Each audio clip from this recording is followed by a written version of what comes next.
गुजारिश करता हूँ कि डायस पर तशरीफ लाएं। मोहम्मद आजम साहब से भी दरख्वास्त करता हूँ कि डायस पर तशरीफ लाएं।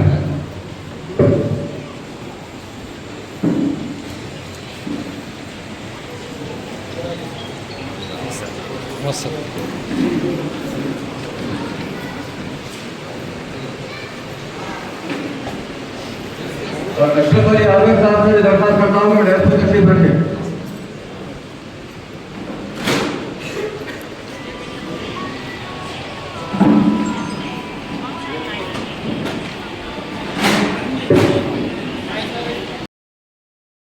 लगा हूँ इसी तरह से जगाने लगा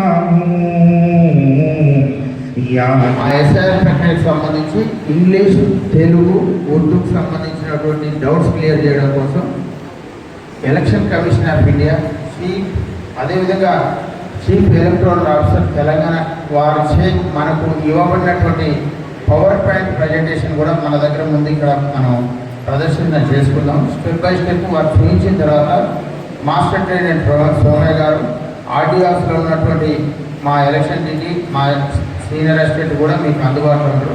దీనికంటే ముందు మేము ఈ ప్రొటెక్షన్ చేసే ముందు మేము పిలవగానే వచ్చినటువంటి అతిథులను కూడా గౌరవించుకోవడం సభ మర్యాద కాబట్టి మన ఈ వేదిక మీద ఉన్నటువంటి పార్టీలకు అతీతంగా వచ్చినటువంటి మత పెద్దలకు ఉభయ రాష్ట్రాలకు సంబంధించినటువంటి జనరల్ సెక్రటరీ గారికి ముఖ్యంగా మా డిప్యూటీ మేయర్ గారికి మా కార్పొరేటర్ గారులకు మోహన్ రెడ్డి అన్న గారికి అదేవిధంగా హాజీబాయికి సమద్బాయికి వేదిక ముందు ఉన్నటువంటి ముస్లిం పెద్దలందరికీ అదేవిధంగా నా సోదర సమానులందరికీ ఒకటికి 2 సార్లు విజ్ఞాపించేది ఏంటంటే కొన్ని అపోహలు ఉన్నాయి. ఇక్కడ గ్రౌండ్ లెవెల్లో మనం సర్వే ఏం చేసినా సర్వే 24వ తారీఖు అయిపోయి జూలై 31 నాడు డ్రాఫ్ట్ పబ్లికేషన్ వస్తుంది. ఆ డ్రాఫ్ట్ పబ్లికేషన్లో మాత్రం ఆ వద్ద ఉన్నటువంటి 6 రోజుల్లో కంప్యూటర్ ప్రాసెస్ చేసేటప్పుడు వాళ్ళకు అనుగుణమైనటువంటి ఓట్లు పెడతారు, వాళ్ళకి ఇష్టం లేని ఓట్లు తీసేస్తారనేటటువంటి ఒక దుష్ప్రచారం జరుగుతుంది. ఇక్కడ గ్రౌండ్ లెవెల్లో మన ఇంటికి వచ్చి చేసేటటువంటి బిఏలో మన కుటుంబ సభ్యులు లేదా యజమాని సంతకం పెట్టిన దాని మీద బిఏలో సంతకం ఉంటుంది. ప్రతి ఫారం మీద బిఏలో మీద అజమాయిషీ చేసేటటువంటి లేదా సూపర్విజన్ చేసేటటువంటి సూపర్వైజర్ గారి సంతకం ఉంటుంది. ఆ తర్వాత ఆ మండలానికి సంబంధించిన assistant electoral registration officer AERO ఆ మండలానికి సంబంధించిన తహసీల్దార్ ఉంటాడు, ఆయన సంతకం ఉంటుంది. ఆ తర్వాత ఆ కాన్స్టిట్యున్సీ నల్గొండ జిల్లాలో పూర్తిగా ఒక 6 నియోజకవర్గాలు ఉన్నాయి. అందులో మన నల్గొండ కూడా ఒకటి. మన నల్గొండ మండలం అడపూరు కన్యగల్ తిప్పతితో పాటు మాడుగులపల్లి మండలానికి సంబంధించిన 9 గ్రామాలకు సంబంధిస్తే నల్గొండ నియోజకవర్గానికి సంబంధించిన ఓటర్ లిస్టు తయారైంది. ఇందులో 288 పోలింగ్ స్టేషన్లు ఉంటాయి. సుమారుగా 194 అర్బన్ రూరల్ కలిసి నల్గొండనే అత్యధికంగా లీడ్ చేస్తాము. ఇలాంటి నల్గొండలో కూడా అర్బన్లోనే ఎక్కువ పోలింగ్ స్టేషన్లు ఉన్నాయి. వీటి మీద ఉన్నటువంటి అపోహలు తీర్చడం కోసం ఎట్టి పరిస్థితుల్లో కూడా ఎలక్టోరల్ రిజిస్ట్రేషన్ అప్పుడు నల్గొండ నియోజకవర్గానికి ఆర్డీఓ అనేటువంటి సిఇఓ గారు నియమించారు. ఈ ఓటర్ లిస్టులో జరిగేటటువంటి ప్రక్రియలో పారదర్శకంగా ప్రింట్ అయ్యేటటువంటి ఓటర్ లిస్టు ప్రతి పేజీ వెనకాల కూడా ఎలక్టోరల్ రిజిస్ట్రేషన్ ఆథరైజేషన్ ఇచ్చినటువంటి ప్రింట్ మాత్రమే వస్తుంది. వాటిలో ఉన్నటువంటి అన్నిటికీ కూడా మనం ఇంతకుముందు అనుకున్న బిఎల్ఓ గారు, సూపర్వైజర్ ఆఫీసర్, ఎంఆర్ఓ లేదా ఏఆర్ఓ, ఆర్డీఓ గారు లేదా ఎలక్టోరల్ రిజిస్ట్రేషన్ అన్నది కూడా బాధ్యులవుతారు. వీళ్ళు అప్రూవ్ ఇచ్చినటువంటి ఓటర్ లిస్టు మాత్రమే తయారవుతుంది. దీంట్లో పార్టీలకు కానీ మతాలకు కానీ కులాలకు కానీ ప్రభుత్వానికి కానీ సంబంధం లేదు. మనం పారదర్శకంగా స్వయం ప్రతిపత్తి సంస్థ అయినటువంటి ఈసీఐ సిఇఓ గారి కంట్రోల్లో ఈ ఓటర్ లిస్ట్ తయారవుతుంది కాబట్టి అపోహలకు తావులేదు అనే విషయం మీకు ముందుగా విన్నవించుకుంటూ మీ అందరి అనుమతితోటి ఈ వేదిక మీద ఉన్న పెద్దల అనుమతితోటి మనం ఈ ఎస్ఐఆర్ ప్రక్రియకు సంబంధించిన పవర్ పాయింట్ ప్రజెంటేషన్ మా వాళ్ళు తెలియజేస్తారు. వాళ్ళు తెలుగులో చెప్పడం జరుగుతుంది. మిత్రులు ఎవరైనా ఉంటే వారు చెప్పిన వెంటనే ఉర్దూలోకి ట్రాన్స్ఫర్ చేసే వాళ్ళు ఉంటే వారికి సహకరించాల్సిందిగా కోరుతూ మనం ఆ ప్రక్రియకు ముందు పోయే ముందు ఈ ప్రక్రియకు పిలవగానే నాతో పాటు వచ్చినటువంటి అన్న మోహన్ రెడ్డి గారిని 2 విషయాలు సూచన చేయాల్సింది. రెన్యూవల్గా ఏర్పాటు చేసిన మీటింగ్ రాజకీయాలకు అతీతంగా మతాలకు అతీతంగా కులాలకు అతీతంగా పార్టీలకు అతీతంగా సపరేట్గా ఏర్పాటు చేసినందుకు ఏర్పాటు చేసిన మా డిప్యూటీ మేయర్ అమీర్ గారికి, అలాగే బౌలడ బషీర్ గారికి అధ్యక్ష వహిస్తున్న వారికి, అలాగే మన నిజాముద్దీన్ గారికి, వాజిద్ గారికి, అలీద్దీన్ గారికి, మౌలానా గారికి, మరీ ముఖ్యంగా ఆడియో రావడం కూడా అసలు రాడు అధికారులు యాక్చువల్గా, కానీ ఎస్ఐఆర్ ప్రక్రియ నుంచి కంపల్సరీ రావాలి. ఎందుకంటే మనందరూ తెలుసు 2002లో జరిగింది ఈ ప్రక్రియ. దాదాపు 23-24 సంవత్సరాలు జరిగినప్పుడు ఎవరికి అంత అవగాహన లేదు. కానీ ముఖ్యంగా మనందరికీ ఒక డౌట్, ప్రతి ఒక్కరికి నల్గొండ టౌన్ అయితే మా ప్రత్యేకంగా ఒక వర్గవాన్ని చేస్తున్న ఒక అపోహ వాస్తవం. అది కూడా కొంత నమ్మాల్సిన అవసరం ఉంది. ఎందుకంటే భారతదేశం మొత్తం మీద గత రాష్ట్రాలు పశ్చిమ బెంగాల్ కావచ్చు, బీహార్ కావచ్చు, అలాగే తమిళనాడు కావచ్చు, ఆ రాష్ట్రంలో జరుగుతున్న ఉత్తరప్రదేశ్ కావచ్చు, కొంత అపోహం. ఆ అపోహం అంటే మనం తెలుసుకోవాల్సిన బాధ్యత ప్రతి ఒక్క పౌరుడికి ఉంది, ప్రతి ఒక్క వ్యక్తి ఉంది. మైనారిటీ సోదరులకు ఎక్కువైందంటే బయట దేశాల్లో ఉంటారు, ఆర్గనైజ్ ఉంటారు, వాళ్ళ ఊరికి పోతాయని తీసేస్తే ఒక అపోహం. దానికి ఆడేవాళ్ళు తీయడం ఎప్పుడు జరిగింది ఏమైందంటే ఎవరైతే కుటుంబ పెద్ద ఉన్నాడో వాళ్ళు తీసుకుని వాళ్ళు సంఖ్య పెట్టిన తర్వాత ఆ ఊరికి కంపల్సరీ పోవాలి. ఇంకా ముఖ్యంగా ఏంటంటే కొద్దిగా ఒక జరిగింది, మన మామూలుగా మన జూలై 24 ఒక సర్వే జరిగింది. ఏం జరిగిందంటే మ్యాపింగ్ చేసి లేనటువంటి వాళ్ళు వాళ్ళ పేరెంట్ కోడ్ ఉంటుంది. ఇక్కడ ఎవరు రాస్తాం, మళ్ళీ నా పేరు రాయాల్సి వస్తుంది అక్కడ. సో నా పేరు రాస్తాం, ఎపిక్ నెంబర్ నాదే వేస్తాం, రిలేటివ్ అంటే మా నాన్నగారి పేరు, రిలేషన్షిప్ అంటే తండ్రి, స్టేట్ అంటే తెలంగాణ, ఫామే ఆమె పేరు మీద ఉంది. సో ఇది అర్థమైందా సార్? ఓకే, నెక్స్ట్ ఎస్, ఇది దీంట్లో డౌట్ ఏం లేదు, ఓన్లీ కలర్ ఫోటో పెట్టాలి మనం అంతే. ఓకే, నెక్స్ట్ ఇక్కడ 2 బాక్సెస్ ఉన్నాయి.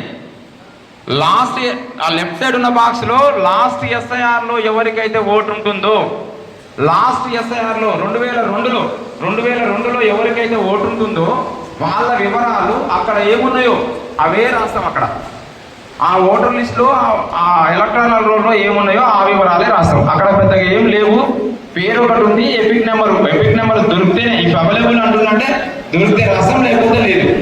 రిలేటివ్ నేమ్ అంటే అక్కడ తండ్రి పేరు రాసిందా, ఏం రాసింది, తండ్రి అని అంటే మా నాన్నగారి పేరు రాస్తాం, రిలేషన్షిప్ అంటే తండ్రి అని రాస్తాం, స్టేట్ తెలంగాణ రాస్తాం. సో అప్పుడు ఆంధ్రప్రదేశ్ అయినప్పటికీ మనం ఇప్పుడు తెలంగాణ అని రాయాల్సి వస్తుంది, తెలంగాణ అని రాస్తాం. అసెంబ్లీ కాన్స్టిట్యున్సీ నేమ్, ఆ ఓటు ఉన్నది ఏ అసెంబ్లీ కాన్స్టిట్యున్సీకి వస్తుందో ఆ అసెంబ్లీ కాన్స్టిట్యున్సీ నేమ్ రాయాలి. ఏసీ నెంబర్ అంటే దానికి ఒక నెంబర్, అసెంబ్లీ కాన్స్టిట్యున్సీ నెంబర్ ఉంటుంది, ఉండాలి. లేదు అంటే ఓ 9 నెలలు 10 నెలల గ్యాప్ అని ఉండాలి. ఓ 2-3 నెలలతోటి 2 సంతానం కలిగే ఛాన్స్ లేదు కదా. ఇట్లా ఏమైనా ఈఆర్ఓ గారికి ఏమైనా డిస్పెన్సీ అనిపిస్తే ఇది అనుమానం మీద నోటీసులు ఇష్యూ చేస్తారు అనమాట. ఇవి అన్ని టెక్నికల్ ఎర్రర్స్ అంటారు. ఈ టెక్నికల్ ఎర్రర్స్ మీద కూడా నోటీసులు ఇష్యూ, మ్యాపింగ్ కాని వాళ్ళే నోటీసులు ఇష్యూ చేస్తారు, మ్యాపింగ్ అయినప్పటికీ ఏమైనా డిస్పెన్సీ ఉన్నా కూడా నోటీసులు ఇష్యూ చేస్తారు. ఆ నోటీసులు ఇష్యూ చేస్తే వాళ్ళు సంబంధించినటువంటి డాక్యుమెంట్స్ ప్రొడ్యూస్ చేస్తే వాళ్ళు సాటిస్ఫై ఫైనల్ రోడ్లో మన పేరు వచ్చేది. సో ఇవి టెక్నికల్ ఎర్రర్స్ అంటే ఇప్పుడు మనం చెప్పుకునే సార్. ఇవి ఒకవేళ మనం తాతతోటి కనుక మ్యాపింగ్ చేస్తే తాతకు మనకి మధ్య మినిమం 40 సంవత్సరాల గ్యాప్ ఉండాలి. తండ్రి లేడు, తాతతోటి గ్యాపింగ్ చేస్తున్నాం అనుకోండి, గ్రాండ్ ఫాదర్ తోటి చేస్తే వాళ్ళకి మినిమం అంటే 40 సంవత్సరాల తర్వాత తాత అయ్యే ఛాన్సెస్ ఉంటుంది అనేది.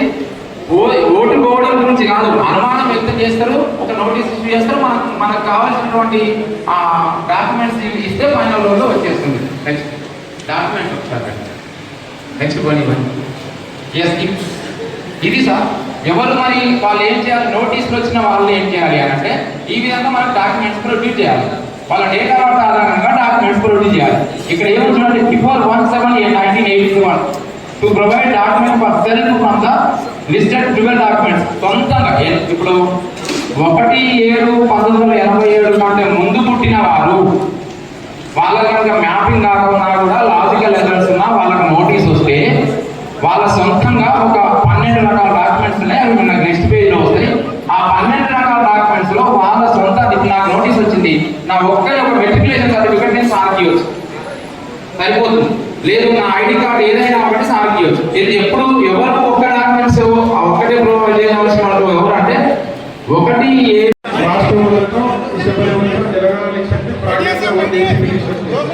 और शासनसभा पेड़ नल्गोंडा लिख सकते हैं। और शासनसभा संख्या बोले तो अगर नल्गोंडे में आपका नंबर है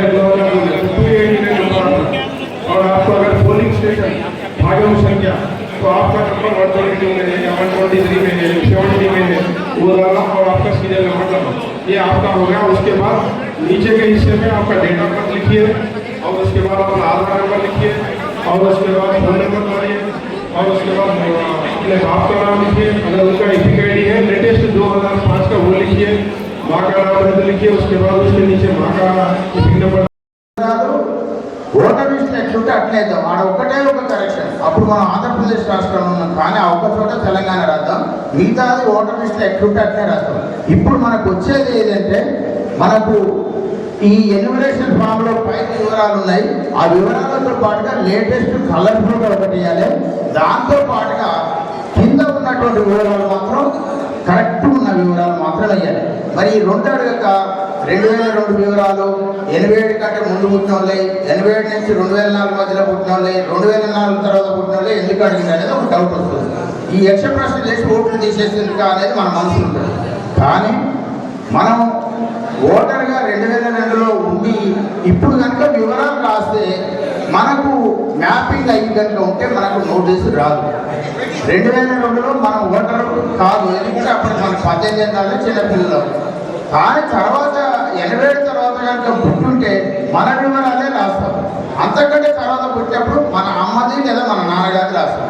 2004 తర్వాత పుట్టిన వివరాలు ఇప్పుడు ఓటర్లో కొత్తగా వచ్చే అవకాశం ఉంటుంది. కాబట్టి ఎలక్షన్ కమిషన్ ఆఫ్ ఇండియా ఏమంటే ఆ అభ్యర్థికి సంబంధించిన ఆ ఓటర్కి సంబంధించిన తల్లిదండ్రుల వివరాలు రాయాలి.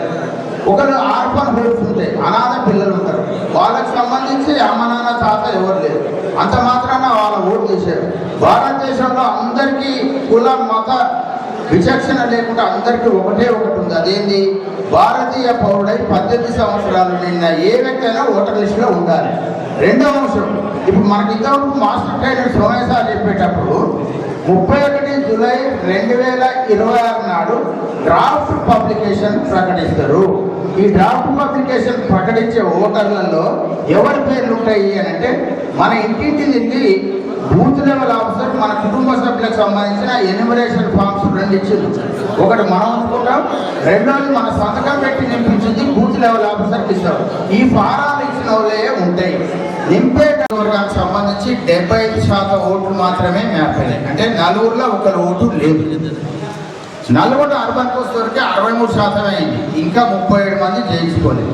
మిత్రుడు ఏమంటున్నారంటే, మీరు మ్యాపింగ్ మీ దగ్గర ఉన్న సమాచారం మేరకు అప్పుడు మీరు ఉండో లేకో మీరు రాసుకుంటారు. ఇప్పుడు మా దగ్గరకు వచ్చి మ్యాపింగ్కి వచ్చేటప్పుడు ఫామ్స్ కలెక్షన్ చేసేటప్పుడు ఫామ్స్ నింపేటప్పుడు వస్తుంది. ఇప్పుడు వివరాలు ఇస్తే మ్యాపింగ్ అయితే 100% అయితే మ్యాపింగ్ అయిన వాళ్ళకు నోటీసులు రావు, ఫర్దర్గా ఎన్క్లోజర్స్ ఇవ్వాల్సిన అవసరం లేదు. ఇంకోటి సార్, ఇప్పుడు మీరు అన్నట్టు అనాథాలు ఉన్నారు చాలా మందికి. 2002లో కొంతమందికి 90 పేర్లు ఉంటే 2002లో తీసేసారు.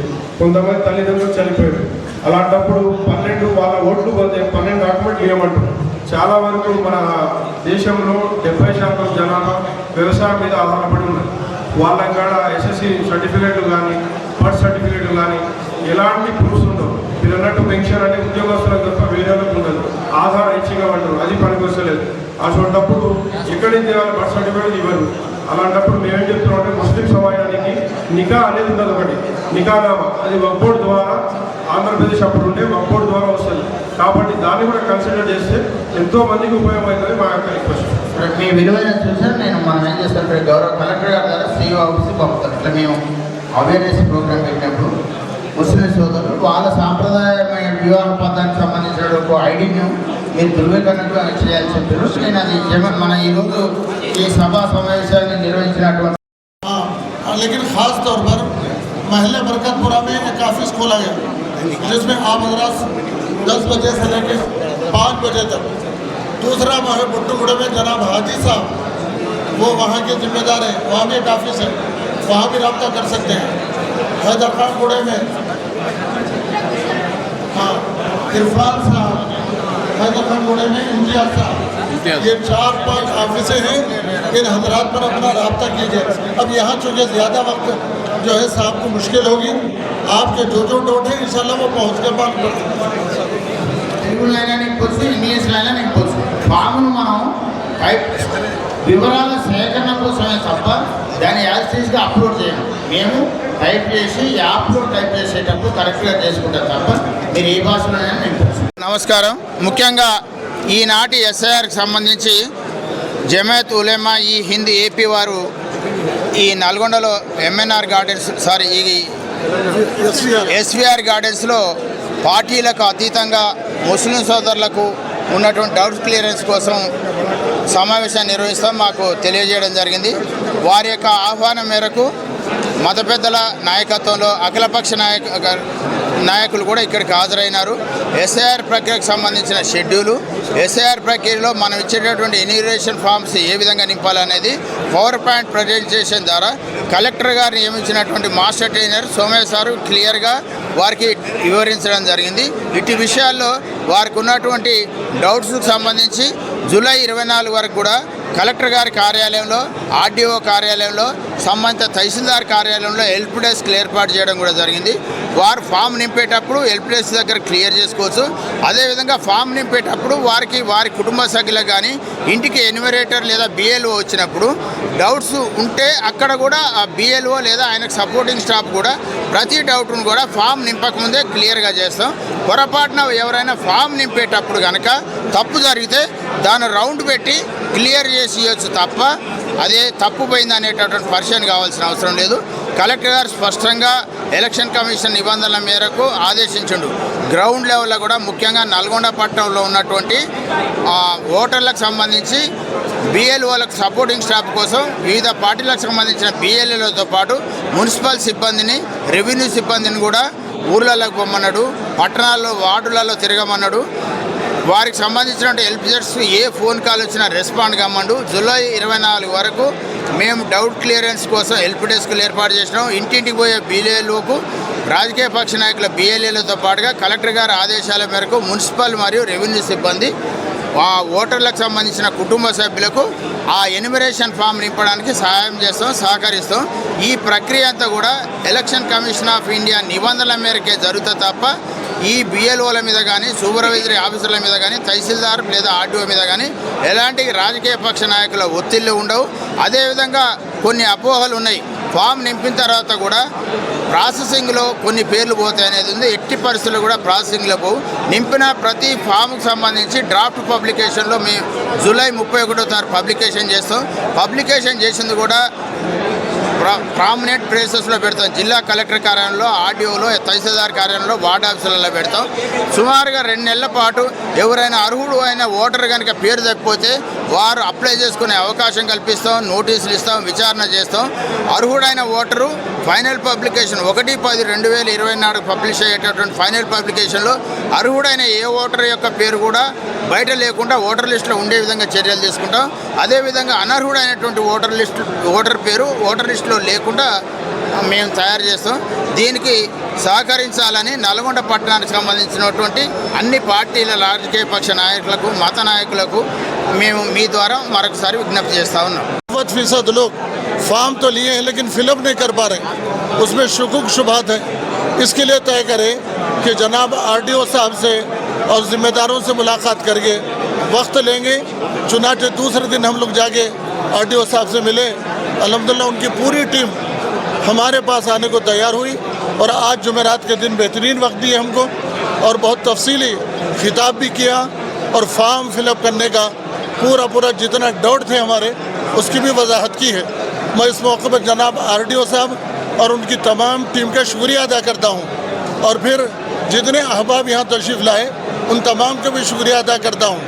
और हमारी जो टीम है जमीयतुल उलमा का वफ़द, इसके अलावा दूसरे हमदर्दान मिल्लत, आमिर, डिप्टी मेयर साहब और दीगर अहबाब जो भरपूर इस काम के अंदर हमारे शाना बशाना हैं, मैं उन तमाम का भी शुक्रिया अदा करते हुए तमाम बिरादरान को इत्तला देता हूँ कि हमारे शहर में मुस्तक़र पर बुट्टूगुड़ो में काफ़िस कायम की गई, बरकतपुरा में काफ़िस कायम की गई, BTS में मौलाना अब्दुल सबूर साहब वो भी काम कर रहे हैं और जो है इरफान साहब हैदर खान गुड़े में, अब्दुल समद साहब रहमत नगर में और इम्तियाज़ साहब और हैदर खान गुड़ा, इस तरह नदीम साहब पुराने शहर में, इस तरह मुख्तलिफ मकामात पर हमारे ऑफिसें खुली हैं और ये तमाम हमारे कारपोरेटर हमारी बातों के ऊपर अपनी तरफ से ख़ुद मेहनत करके हर एक की मदद कर रहे हैं. आप हजरात परेशान ना हो, इंशाअल्लाह हम सब मिलकर एक आदमी का भी वोट ज़ाय ना हो और उसका फॉर्म ख़राब ना हो, उसकी हम सब मिलकर फ़िक्र करेंगे। अगर दोबारा ज़रूरत होगी तो आरटीओ साहब के पास फिर दोबारा जाकर रिक्वेस्ट करेंगे। अस्सलाम वालेकुम रहमतुल्लाह।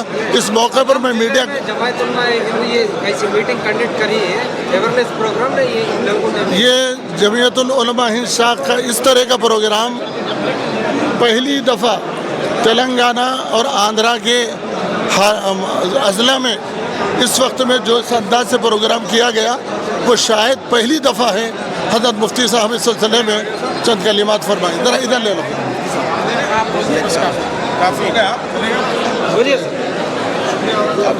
हम शुक्रगुज़ार हैं जमीयतुल उलमा ज़िला नलगुंडे के माशाल्लाह बड़े अच्छे अंदाज में आप हजरात ने इसका अहतमाम फरमाया। आरडीओ साहब खुद तशरीफ़ लाए, उनकी मौजूदगी में पूरा फॉर्म फिलअप किया गया और जो इश्कालात थे, शुबहात थे, उस पर भी बात की गई। अल्लाह रब्बुल इज़्ज़त इसको कबूल फरमाए। बहुत शुक्रिया।